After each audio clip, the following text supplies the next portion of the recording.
Good afternoon and welcome to the regular council meeting Tuesday, May 19th, 2026. The time is 5 p.m. First off, we would like to respectfully acknowledge that the land on which we gather is the unceded ancestral territory of the Silks, Okanagan peoples, and the Splatsine of the Secwepemc Nation. First of all, this evening we'll be looking for an adoption of the agenda that the May 19th, 2026 regular council meeting agenda be adopted as circulated. Moved by Councillor Weiner, seconded by Councillor Todd. All those in favor? That will be carried. And next we'll be looking for an adoption of the previous minutes, April 27th, 2026. Regular council meeting minutes be adopted as circulated. Moved by Councillor Bellstar, thank you. Seconded by Councillor Drapala. All those in favor? And this too shall be carried. And we'll start off our evening with a few delegations. Looking for the Okanagan Basin Water Board report, Melissa Tesh, the Executive Director. Excuse me, Mr. Mayor, if we could also have an adoption of the special meeting minutes, the second item before Melissa joins you, I appreciate you. Thank you. That the May 4th, 2026 special council meeting minutes be adopted as circulated. Councillor Todd and second by Councillor Weiner. All those in favor? And that will be carried. Sorry about that. My apologies. And Melissa, we'll have you come up and for your presentation. Thank you and welcome to Armstrong. Thank you, Mr. Mayor and Council. It's a pleasure to be back. You also graciously hosted us for the Make Water event last year, which was just a couple weeks after I took my post at the Water Board. So I am, if we haven't met, Melissa Tesh, the Executive Director of the Okanagan Basin Water Board for just over a year now. And I never like to bury the lead in presentations, so I thought I'd just go ahead and title this one Water, Key to Life in the Okanagan. So I'm going to try and keep it, where do I point this, Chantal? That way? Keep it pretty snappy and try and answer for you 5 questions in about 10 minutes. So what's the Okanagan Basin Water Board? Most of you are familiar. What do we do? Why does it matter? What's in it for Armstrong, which is a very fair question. And then what can you expect from the OBWB going forward in the next 5 years? And so I'm pleased to announce that the board just recently adopted a 5-year strategic direction that's sort of given us a framework as staff to move forward on for the next 5 years. I always like to put cute pictures in my presentations of a beautiful beach and a cute bum. That is the youngest water boarder named Michael. He's 3. But to understand the water board, you have to know, and some of you might remember or had parents who were here at the time, that our beaches weren't always so beautiful. So there was a time 60, 70 years ago when lakefront wasn't all it's cracked up to be now. And that's because the nutrient loading in the lake was off the charts. And so that combined with the introduction of Eurasian water milfoil, which is a weed and did what weeds do, and went a bit insane with growth in the lake, really starting to change the water chemistry. And so they realized at the time that to clean this up, to sort of reclaim the lakes, to get the nutrients on, they're going to have to work together, right? It's not something that one community can work on its own. That's like saying, listen, we have a swimming pool, you can pee in this end, but not this end. We're going to have to work together. And so the water board's really been doing that since 1969. So it is provincially legislated under MEVA. That outlines the taxation authority, the service area.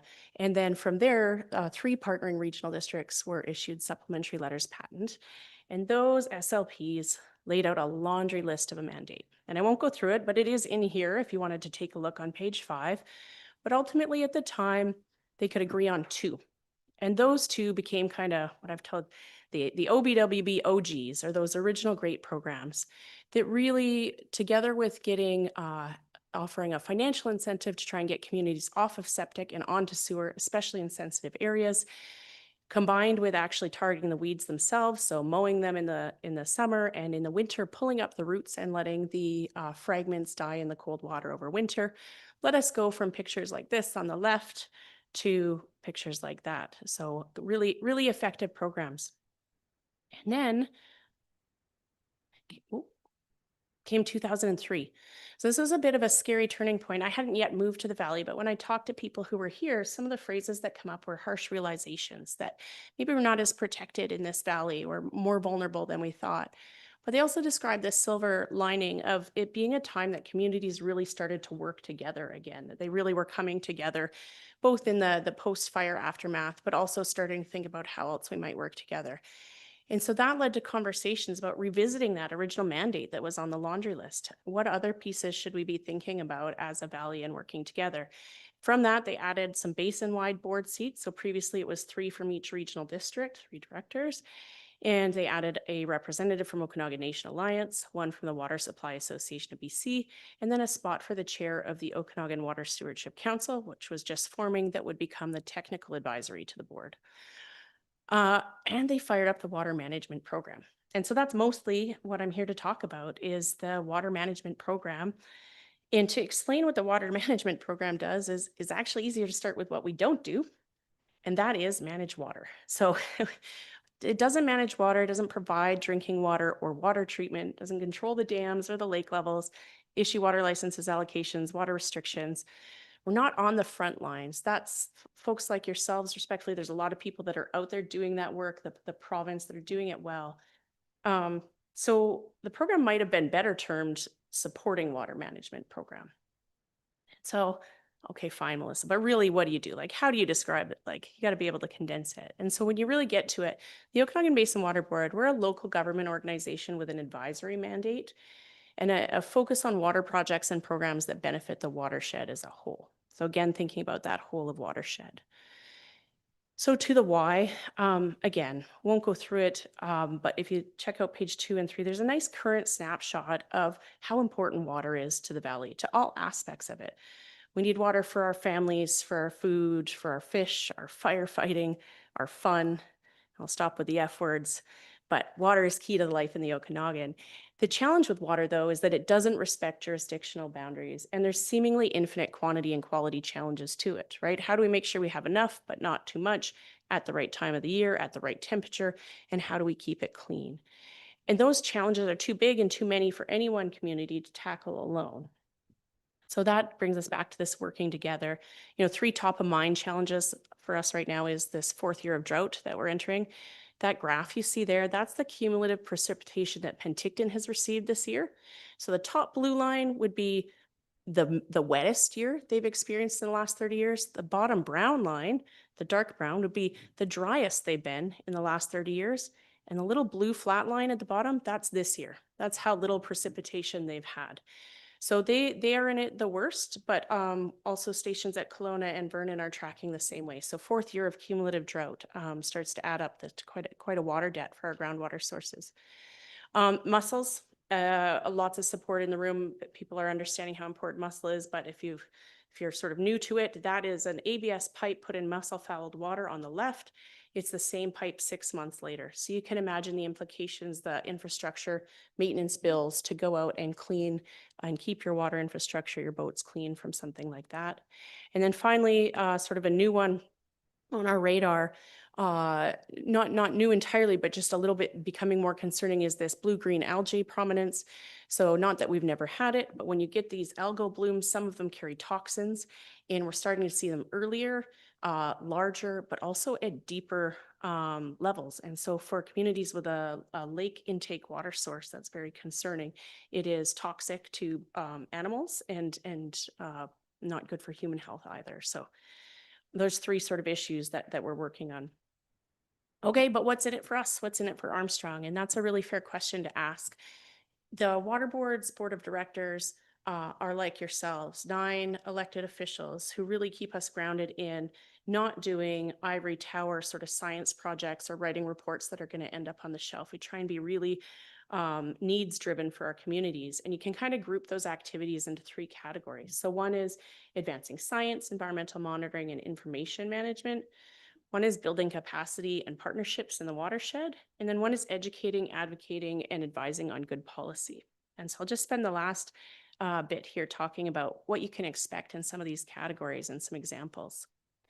So on the science and data that your community needs, some of the things that we've got is this hydrometric project. So we've got a bunch of sensors in, tracking how much water is moving through critical streams in our valleys, cyanobacteria, trying to figure out the interactions between groundwater and surface water so that you understand how drawing from one impacts the other.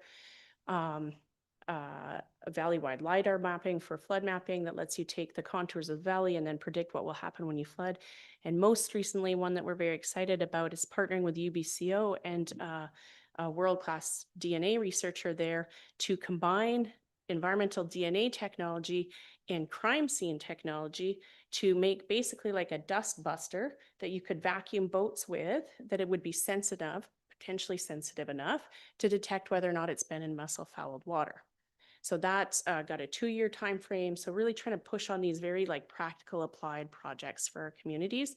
You can imagine that right now the gold standard is a mussel sniffing dog. They're very expensive. I think we have one in the province right now, but a dust buster could provide the results of that test in minutes in the field, as opposed to having to send it away to a lab or training more German Shepherds. Going forward, you can expect that we're going to continue to try and strengthen Okanagan-based research. We have these world-class institutions in the Valley. We want to make sure that they're working on Okanagan problems. So making sure that Okanagan researchers are doing work on our challenges, expanding basin-wide monitoring and modeling, really pushing the province to do this as well, because you can't manage what isn't being measured. You can't plan for infrastructure if you don't understand the potential capacities that you might be dealing with, coming into the future. And then protect and responsibly manage that data. So, that data ends up on a floppy disk somewhere or a CD-ROM or a hard drive, and it's prone to getting lost over time. But those time series of what's happened over the last 100 years or 30 years become really important when you're doing your infrastructure planning. And then advancing innovation and continuous learning. We're not the driest place in the world, right? We're not the first place with mussels. So I really think we ought to be going out to these other places and understanding what they've done to work on their challenges and bringing that back here so that we don't feel we're having to reinvent the wheel. Partnerships and capacity building. So the Okanagan Water Stewardship Council is a key one. We don't have a staff member from Armstrong, but every municipality, every member is welcome to send a staff member. It's a great way to stay connected. Happy to talk to your CAO about that. The grants programs that we host, so both the sewage facilities program, but also the small grants program. I drove past the wetlands restoration project on the way here. That's great to see. We're really focused on bringing funds in through gas tax grants, eco action. And the one I'm most excited about right now is this idea of how can we help communities with these looming water infrastructure challenges that are coming down the pipe. And mostly that's around the cost of it. So what I've learned is that UBCM is going to bring out new professional development responsibilities in order to qualify for these grants at a council level, but also at a management level and a staff level, or sorry, executive and staff level. And so it's very expensive to send staff away for these professional development opportunities. If our valley needs to get them, could the water board have put them on here and bring them locally? We've learned there's no community of practice for our asset managers. So how do we connect, especially new and junior people that are coming into these positions, with some of the veterans across the valley that have seen these, that understand what a value engineering review is, which was something new to me. So looking at ways that we can support communities like yourselves looking at these looming infrastructure costs. Going forward, working on strengthening the Water Stewardship Council, bringing more money into the valley, building capacity across the watershed. So recognizing that we're maybe not the right scale for some projects, but how do we help those groups that are the right scale to work on those projects? And then advancing reconciliation through relationship. And when you go back to the historical documents, and I say how forward thinking they were to talk about communities working together, there's just a total absence of the original communities who were the keepers of the water since time immemorial. So it seems strange now in retrospect that we would just exclude those voices. So really trying to work on those common goals with our First Nations communities of taking care of the water so that we can continue to enjoy the Okanagan. And then finally, working and pushing for your community. Don't move a muscle, make water work. Armstrong's been champions for a long time of that program. Really working on advocacy. The Canada Water Agency was something we really applauded. There was $650 million put into this agency. And then they split it up, and BC is going to see less than 2% of that, and the Okanagan will see 0% of that. All of the 2% will go to the Fraser Basin. And so we're a long way from Victoria, and we're even further from Ottawa. And so we need to be reminding them that we have water problems that matter here too. Upcoming that I'm excited about is reviewing septic regulations. So you're probably familiar with the 1 hectare policy, which can be sort of a contentious issue sometimes. It's the provincial It's a provincial policy, but the board just received a discussion paper from the Stewardship Council looking at some of the challenges with the existing septic regulation and how it's not taking into account cumulative impact and who approves these systems. And there's no requirement for follow-up or oversight or maintenance once they're put in. And so there's some flaws in there that if you really looked at those and tighten those regulations, maybe there's other ways to do it than just a blanket precautionary sort of approach in that to that bylaw. So finally, from us in the next 5 years, really working on fostering a shared water ethic. When we talk about the vision of water for the valley, everybody says we want enough water in perpetuity and we want it to be clean. It'd be really nice if we didn't have to work so hard to do that, because everybody that lives here understands how important it is. And the visitors that come and boat in our lakes understand that that's someone's drinking water that they're recreating in. And so really trying to think about how we can foster that shared ethic. Again, get to Victoria, get to Ottawa, and try and elevate our water issues, remind them that we're here. Translating science into policy advice. There's a lot of good work being done around the world, but that step of taking that and how do we turn that into something that benefits or protects our communities, that's a piece we'd like to continue working on. And then strengthening regional water communications through things like drought advisories, maybe cyanobacteria advisories, mussel advisories, etc. So with that, I would just note that it is the 20th birthday of the water management program, or water supporting water management program.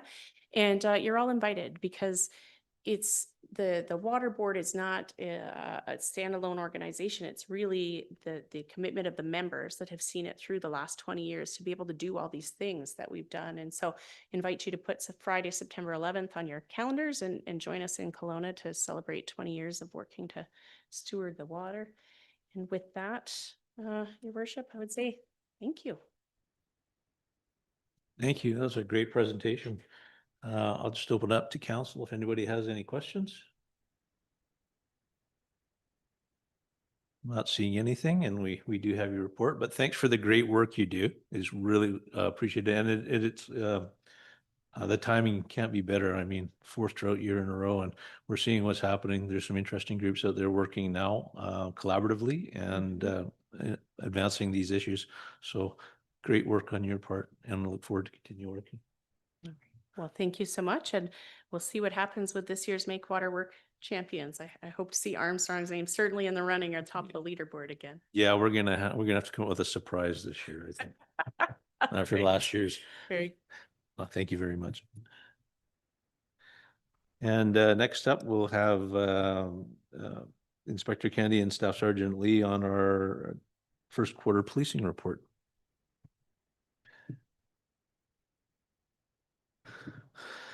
Welcome, gentlemen.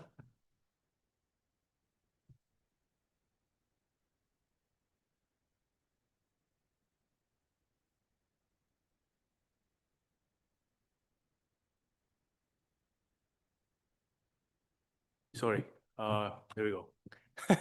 Our first quarter policing report for this year from January to March. As always, the strategic priorities for the VNOT is public safety, vulnerable sector, vulnerable person, community outreach, and policing excellence.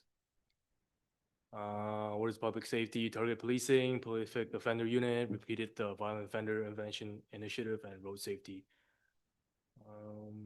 So if you look at for this quarter, the call for service, and for Armstrong, if you focus on Armstrong, we had 222 calls for service. That's a 18% decrease since the last year, since the last 2025 quarter. Criminal code offenses for Armstrong, there's a decrease in 43% in comparison to last year, 72 files to 41 files. Violent offenses also for Armstrong, there's a decrease as well. 13 files compared to 23 files is a decrease of 43.4%. Same with property offenses for Armstrong, there's 16 files compared to last year, 27 files. That's also a decrease of 40.7%. Now, traffic enforcement did go up. That's a positive thing. We do want it to go up compared to last year, 2025. 104 to 150, there's an increase of 44.2%, and hopefully this will continue to go up Vulnerable persons, special victim unit, mental health call, toxic drug crisis response. ICRT, they're basically servicing VNOT, Coldstream, including the North Okanagan as well.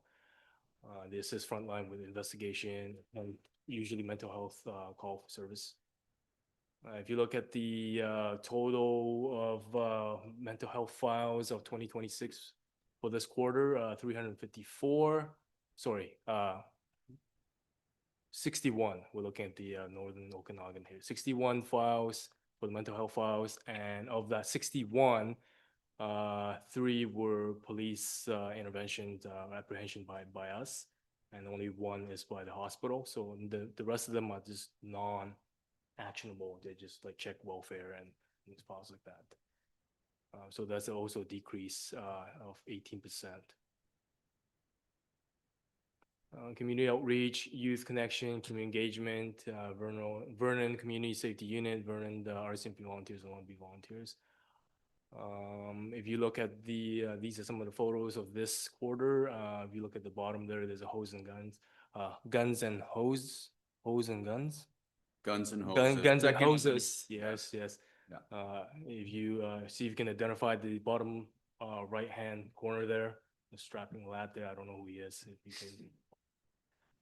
I will say, no pun intended, the RCMP did win in a shootout, overtime win. So actually everyone's a winner. There was over $14,000 in funds raised for local charities. So it was a really good event. So. Awesome. Can I provide some context? Sure. Staff Sergeant Lee. Awesome. Do you want to pull those stats for me? I'm just going to provide some context to sort of share in the successes of Armstrong. So E Division, British Columbia, our division is called E Division. So if I slip and refer to that versus BC, everyone's aware I'm talking about the province of British Columbia. And also specifically, statistically in the Southeast District. So that's our greater interior area, everything from South Okanagan to Central to North Okanagan. The stats are up. So crime is actually up across British Columbia in all categories, property and violent crime. And Southeast District, that is the same trend. So while most of the province and the Southeast District saw increase across the board in all numbers, Armstrong didn't. So why is that? Well, in this last quarter, we were able to, the end of Q4, which is ending to December 2025, we were very successful in actually identifying a few prolific offenders that are responsible for committing 95% of crime in your community. And as such, out of the 7 prolific offenders, 4 of them remain in custody to this day.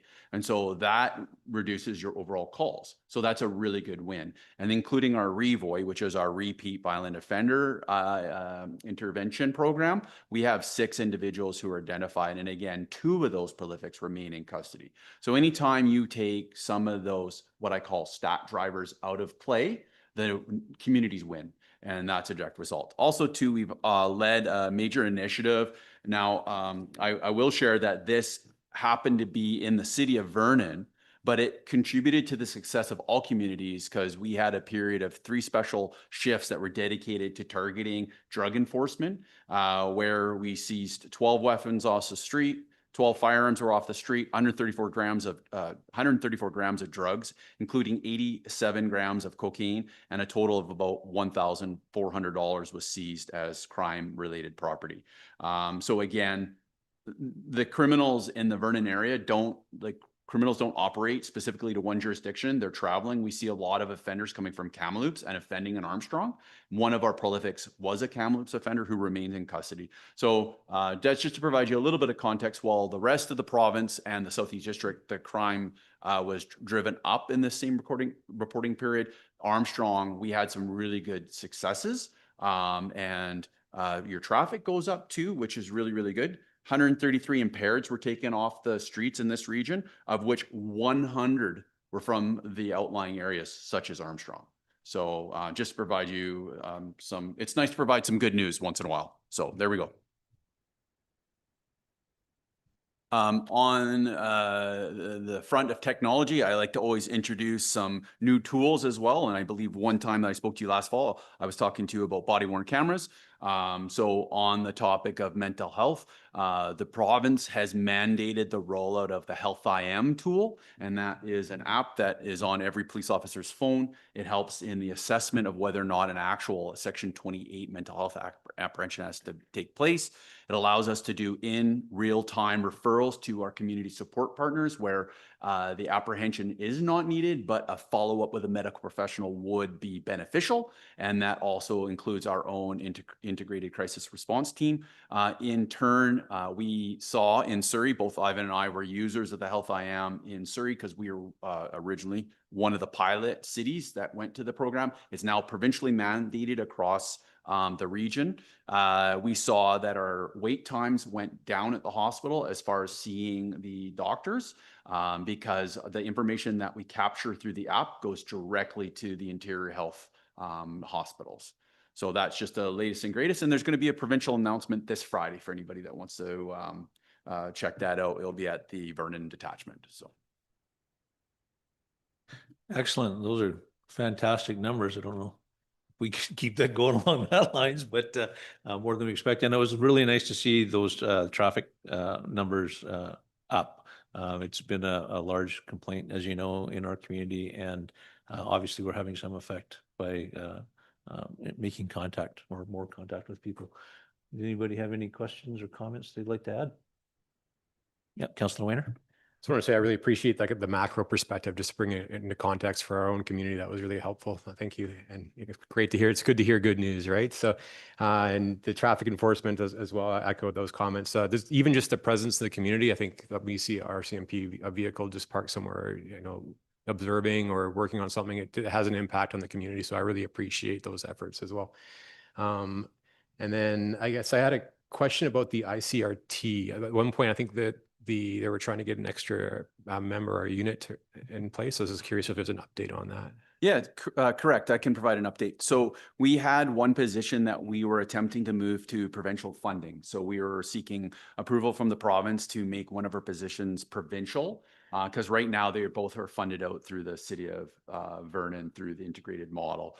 Unfortunately, the province reprioritized their provincial positions. They never add provincial positions. They simply have an allotment of vacant positions, and where those vacancies exist get shuffled around based on their determination of the biggest need. So this year, no, we haven't received a response, but we are not holding our breath. We do not believe that we'll be awarded a provincial position for that. So it will remain still funded by the city of Vernon. However, we have great relationship with our funding models and the other municipalities. They come out to the rural if and when needed. So there's not, their services are not restricted solely based on who's paying for their services, with the understanding that there's a lot of benefit to the integrated model, even outside of ICRT. Yeah. Perfect. Thank you. And it's great to see the advancements in technology to help potentially offset some of those time commitments and everything else. So thank you. Well, August, when we see you again, we won't hold you to those same numbers, but if you could match it, we would be really impressed. Thank you very much for your reporting, and thank you for your service. We greatly appreciate you.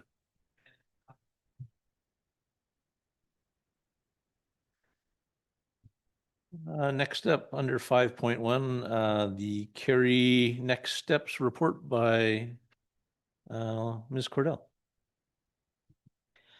Thank you, Your Worship. The purpose of this report is really just to confirm the resolutions that the Committee of the Whole passed and recommended to Council. So I'm not going to go into a lot of detail on it. We had a lengthy discussion at the Committee of the Whole. So the recommendation before you is that Council directs staff to focus on the development of patio and sidewalk policies, the development of the Patterson parking design and implementation, the development of a parking strategy, and review and consideration for the implementation process for downtown speed reduction. Thank you. Do we have a mover on that? Thank you, Councillor Drapla, seconded by Councillor Todd. Was there any questions? Not seeing any, then I will call the vote. All those in favor? And that will be carried. Under 5.2, the statement of financial information, report by Terry Martins, please. Thank you, Your Worship. This is an annual report that's presented to council. It is in regards to the Provincial Financial Information Act. It's a requirement for all local governments to publish and present annually before June 30th. So the report is comprised of a number of components, primarily the 2025 audited financial statements and auditor's report. Most of this year's SOFI, that's what it's commonly called, Statement of Financial Information. Most of the report for this year is the financial statement. So I won't go into any detail with that because it was presented to council in detail last month. So what we'll focus on is the other components of the SOFI report. The schedule of council remuneration and expenses. So Chantel, if we could go to the attachment, page 35 of the attachment, and then we can focus on that. So the first part of this page is council remuneration and expenses. So the remuneration is all of the remuneration paid in the calendar year of 2025 for each member of council, as well as expenses. Expenses are amounts that are paid directly to the individual or on behalf of the member of council for any kind of expenses for conferences attended or other events attended. So fairly consistent across the board there, fairly consistent with prior years as well. Further down the page, the requirement is to separately outline employees with remuneration of $75,000 or more in alphabetical order. So again, remuneration that is there is physically paid in 2025 with expenses for each employee. So the remuneration mirrors the 2025 T4 slips. So what is shown on T4 slips is recorded here as well. Also at the bottom is the aggregate total for all other employees. So total remuneration at about 2.2 million and change for 2025. Severance agreements, there were no severance agreements in the city of Armstrong for non-unionized employees in 2025. So there's nothing to report there. The next component is supplier payments. We individually show supplier payments where the total is 25,000 or more in the year, and by alphabetical order. So these are actual total amounts that were paid to each of these companies or agencies, and these would be representative of including GST where applicable. One thing to note is that these amounts are not all necessarily expenses that are shown in our financial statements. So anytime there is a cash disbursement to anyone or any company or agency, it is recorded in this fashion. So that could be refundable deposits that are being issued back to the person who made the deposit. It could be tax overpayments. It could be remittances of taxes collected for other agencies. That is all included in this listing. So separately listing each one 25,000 and over, and at the bottom of that particular component, there is an aggregate total for all other payments combined. So a total of a little over $10 million in cash disbursements in 2025. Guarantee and indemnity agreements, there were none. The city doesn't have any of those, so there's nothing to report there. The next component of the report, self-explanatory, really, it's all of the grants that were paid to community groups in 2025. And they're all listed there. And that would also include grants and aid that received money in 2025 that council approved. So that is all disclosed for you to see. So at this point, staff is recommending that the 2025 Statement of Financial Information be approved by council pursuant to provincial legislation. Thank you, Mr. Martins. Do we have a mover, Councillor Wayner, seconded by Councillor Todd? Were there any questions for Mr. Martins? Seeing none, I'll call the vote. All those in favor? And this will be carried. Thank you. And on to your next item, please, sir. Thank you, Your Worship. The next report is a housekeeping report in which staff has started to review financial policies for purposes of updating all of the policies that are still relevant. as well as recommending deleting policies that are no longer required. So the subject of this report is dealing with 5 policies that are not required, and the recommendation is to repeal all 5 policies. The first 2 are actually policy statements that are already in the annual financial plan or budget bylaw. So those policy statements are actual requirements of the province where we have to show those as policy statements, and they get amended every year based on the budget that is approved by council. So being that they're also in the policy manual, it's redundant to have them in both places. So there is no operational reason to have these as official policies when they're already in the bylaw every year. So those first 2 are being recommended for repeal. The next one down covers tax increases for long-term infrastructure planning. There's a component of that policy that is also included in the annual financial plan bylaw, and that is the roads and drainage reserve funding and how the funding amount is determined through a specific tax increase. So that is covered in the budget itself, in that bylaw. The other aspect of that policy is in regards to Parks and Recreation funding.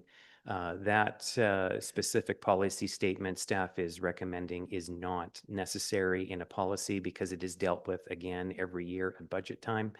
It is a standard practice already for that annual $20 parcel tax to be credited to the Parks and Recreation Reserve, as well as additional tax money going into that reserve to supplement that reserve to enable funding for all of the projects over the next 5 years that is being planned for Parks and Recreation. So at this point, staff is recommending that this particular policy is also not necessary due to the nature of how the budget is determined. And the last 2 policies are irrelevant in regards to heat in place. The city doesn't own any units anymore with heat in place, and as well the COVID grant and aid project or program that ended in 2023. So staff is recommending that those be repealed. Thank you. Thank you, Mr. Martins. So the recommendation is the council repeal those 5 following policies. Do we have a mover? Councillor Valsar, thank you. Seconded by Councillor Weiner. Were there any questions for Mr. Martins? Great, I'll call the vote. All those in favor? And this will pass. Thank you. Under correspondence, there's a request for a support letter from eBus and Red Arrow. I don't personally have any issue with following up. I know it seems that it was written to the chamber, but I'm also supportive of this. There are situations across the province where the lack of bus services created much greater problems, and a letter of support would probably go a long way to continuing the service. I also note that both companies stop each once a day in both directions in Armstrong at the Petro-Can as their pickup spot. So they do have a regular schedule that they're proceeding through town. Any comments or questions? Would we entertain a motion then that we follow up with a letter of support to the intercity bus service? Moved by Councillor Valstar, second by Councillor Todd. All those in favor? This will be carried. Thank you. And then I will ask if there is any committee or commission updates or verbal updates from a council member. Councillor Drappa. Thank you, Worship. I have an update from the chamber. So it's been a while since I provided a verbal update, and there's lots going on as usual, but a few things to highlight.